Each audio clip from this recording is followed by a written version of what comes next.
ये भक्तजनों, जय श्री कृष्णा। हमारे YouTube चैनल में आपका बहुत बहुत स्वागत है। आज हम आपको कार्तिक मास का 9वां अध्याय सुनाने जा रहे हैं, जो कि इस प्रकार है। इधर वृंदा ने स्वप्न देखा कि उसका पति सारे शरीर में तेल लगाकर नंगा शरीर भैंस पर सवार होकर दक्षिण दिशा की ओर प्रेतों के साथ जा रहा है। जो स्वप्न देखा उसे बड़ी चिंता हुई और अटारी तथा गौशाला कहीं भी विश्राम नहीं मिला। तब वह एक वन से दूसरे वन में चली गई। वहां वृंदा ने सिंह जैसे मुख वाले 2 राक्षस देखे। उन्हें देखते ही वे डर के मारे भागी। आगे जाकर उसके शिष्य सहित एक तपस्वी मुनि को देखा और उनसे अपनी रक्षा के लिए कहा। उसकी प्रार्थना पर मुनि ने अपनी एक अहंकार से उन राक्षसों को भगा दिया। तत्पश्चात वृंदा ने मुनि से विनय पूर्वक कहा कि महाराज, मेरे पति जालंधर तथा महादेव जी ने घोर युद्ध हो रहा है, उसमें किसकी विजय होगी, कृपा करके बताइए, क्योंकि आप सर्वज्ञ हैं। ये सुनकर मुनि ने ऊपर को देखा। उसी समय 2 बंदरों में आकर मुनि को प्रणाम किया और मुनि के संकेत पर वे दोनों बंदर वहां से चले गए। फिर थोड़ी देर बाद वे दोनों आकाश की ओर से आए और उन्होंने वहां जलंधर देवते का सिर और धड़ लाकर फेंक दिया। वृंदा अपने पति के मृत शरीर को देखकर बहुत दुखी हुई और रोने लगी। तत्पश्चात मूर्छित होकर पृथ्वी पर गिर पड़ी। मुनि ने अपने कमंडलू से उस पर जल छिड़का तो उसे चेतनता आई। तब वे पुनः विलाप करती हुई मुनि से बोली कि महाराज, जिसने देव, गंधर्व और विष्णु सहित तीनों लोकों को जीत लिया, वे शिव के हाथ से कैसे मारा गया? हे मुने, आप बड़े सामर्थ्यवान हैं, किसी प्रकार मेरे पति को फिर जीवित कर दीजिए। तब मुनि कहने लगे कि शिवजी के हाथ से मरे हुए को कौन जीवित कर सकता है, परंतु फिर भी तुम पर कृपा करके हम इसको जीवित कर देते हैं।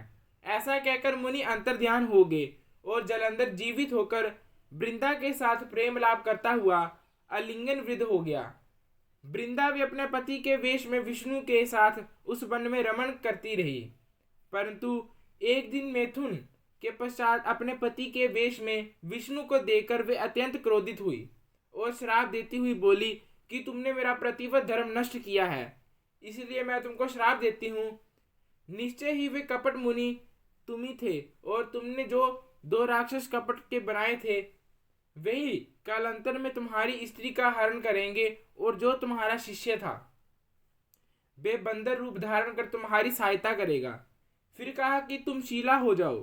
नारद जी कहने लगे कि हे राजा पृथु, भगवान कृष्ण ने देवताओं तथा अपने भक्तों के कार्य के लिए प्रतिवता वृंदा का यद्यपि शील हर लिया, परंतु वे मन ही मन अत्यंत दुखी हुए और बोले कि हे वृंदे, मैंने तुम्हारे श्रापों को ग्रहण किया, अतः मैं अवश्य शीला रूप में हो जाऊंगा, परंतु तुम भी वृक्ष रूप होकर मुझको मिलोगी।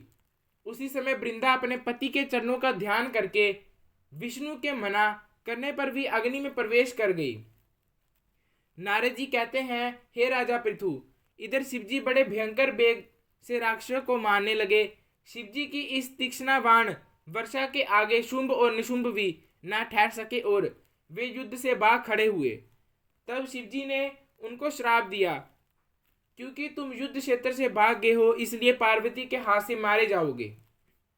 उधर जिस समय वृंदा का प्रतिव्रत धर्म नष्ट हुआ, तभी जलंधर का बल समाप्त हो गया। ठीक इसी समय विष्णु ने अपना सुदर्शन चक्र अपने तेज से शिव को दिया। फिर शिवजी ने अपना ऋषियों के तप का, प्रतिव्रता स्त्रियों का तथा ब्रह्मा जी का तेज उसमें जोड़कर जलंधर देवते पर जो छोड़ दिया, जिसके उसका सिर कटकर भूमि पर गिर गया। सिर और धड़ अलग होते ही जलंधर का तेज उसके शरीर से निकल श्री शिवजी में तथा वृंदा का तेज श्री पार्वती जी में समा गया। उधर विष्णु जी वृंदा की चिंता में लौटने लगे। तब सब देवताओं ने शिवजी की स्तुति की और कहा कि महाराज, जलंधर को मारकर आपने देवताओं का बड़ा उपकार किया है, परंतु के महान अनर्थ हो रहा है। कृपा करके उसका भी कुछ उपाय कीजिए। भगवान विष्णु वृंदा के प्रतिवत धर्म से मोहित होकर लगातार उसकी चिंता बसम पर लौट रहे हैं और किसी प्रकार का विश्राम नहीं कर रहे हैं। तब शिवजी ने कहा कि हे देवताओं, तब सब भगवान की योग माया की शरण में जाओ, वही सब संकट हरेगी। तब सब देवता योग माया की शरण में जाकर उसकी स्तुति करते हुए बोले, तुम्हारी माया को ब्रह्मादिक देवता भी नहीं जानते हैं। उस देवी को हमारा नमस्कार है जिसके भगत जन अनादर तथा मोह को प्राप्त नहीं होते। ऐसी मूल प्रकृति को हमारा नमस्कार है। उस समय देवताओं ने एक तेज और आकाशवाणी सुनी कि गौरी, लक्ष्मी और सरस्वती रजोगुण, सतोगुण और तमोगुण रूप में मैं ही हूं, वही तीनों तुम्हारा कार्य सिद्ध करेंगी। उन देवियों की तुम आराधना करो। फिर उन तीनों देवियों ने प्रकट होकर 3 बीज दिए और कहा कि इन तीनों ब्रिजों को जहां पर विष्णु में जाकर बो दो और अपना कार्य सिद्ध करो। देवताओं ने तीनों बीज ले जाकर जहां पर वृंदा की चिंता पर भगवान विष्णु लौट रहे थे जाकर बो दिए। उन तीनों बीजों से 3 वृक्ष उत्पन्न हुए। रजोगुण सरस्वती से आंवला, तमोगुण गौरी से तुलसी और सतोगुण लक्ष्मी से मालती हुई। श्री लक्ष्मी जी ने अपना बीज ईर्खा युक्त होकर दिया था, इसलिए मालती भगवान पूजा में निंदित तथा आंवला और तुलसी भगवान को अति प्रिय हुए। इस प्रकार वृंदा ने वृक्ष रूप होकर भगवान शालिग्राम से संयोग किया। इसी कारण कार्तिक के उद्यापन में भगवान की पूजा तुलसी के मूल में होती है। नारद जी कहते हैं कि हे राजा पृथु, जिस घर में तुलसी का वृक्ष होता है उसमें यमदूत कभी नहीं आते, इसलिए जो तुलसी का वृक्ष घर में लगाते हैं वे यमपुरी नहीं देखते। नर्मदा तथा गंगा का जल और तुलसी का पूजन, ये तीनों कार्य बराबर है।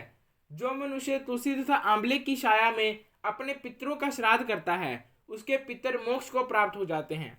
नारद जी कहते हैं कि हे राजा पृथु, तुलसी और आंवले का महात्म्य ब्रह्मा जी भी कहने में असमर्थ है। जो कोई इस कथा का पढ़ता अथवा सुनता है वे भी मोक्ष को प्राप्त हो जाता है। ऐसे ही नई नई जानकारियों के लिए लाइक, सब्सक्राइब करें और ज़्यादा से ज़्यादा लोगों को शेयर करें। धन्यवाद।